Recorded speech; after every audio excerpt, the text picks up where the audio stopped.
All my years of beekeeping, this has been the most frustrating thing. When it's at the temperature for bees to come out, but it's not really warm enough for them to really be out.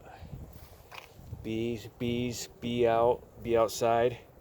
So here's a bee that came out, and because my deck is elevated from the ground and there's a wind that's blowing, even though it's sunny, there's no sunshine here because of my trees, and the wind's blowing, it makes it feel cooler than it really is.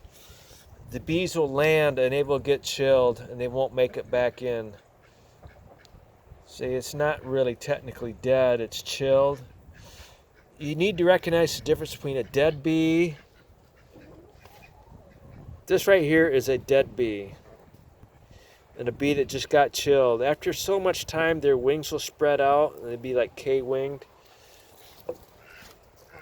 So if you have a colony that needs bees and is in danger of being lost for not enough bees, you can come out here and pick up, okay, like this one right here. This one is obviously dead. They brought this one out, it was dead. There's no point in picking that one up. This one right here is chilled. It's still a good bee. This one right here, kind of in question, I'll throw it out. This one right here is a good bee. A dead bee. A good bee.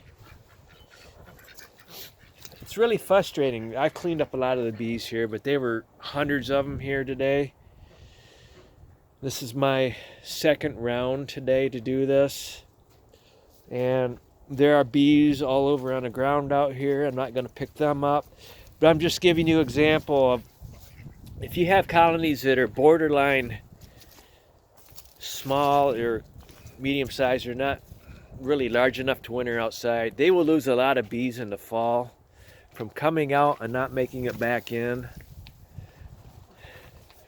And that's just the way it is. Here it is, last day of October, and I have colonies. I checked the ones on top. They were really small. There's no way they're going to make it till April at the rate they're losing bees.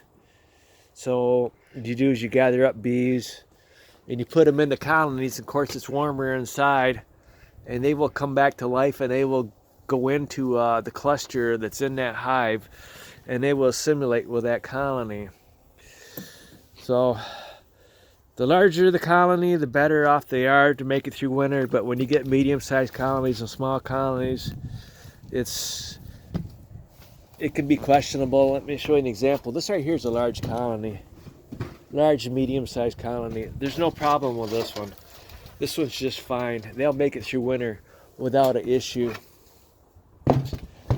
But then when you have colonies like this, because I breed queens all summer long, and I can tell you right now, this one's in question whether it's going to make it through winter or not. And it's really good to show you.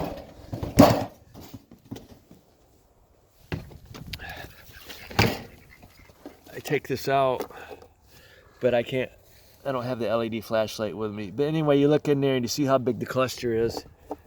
It determines whether they can be outside. For this time of year, it's bitter cold, and it's going to be a long winter is all I can say. It can be a lot of work.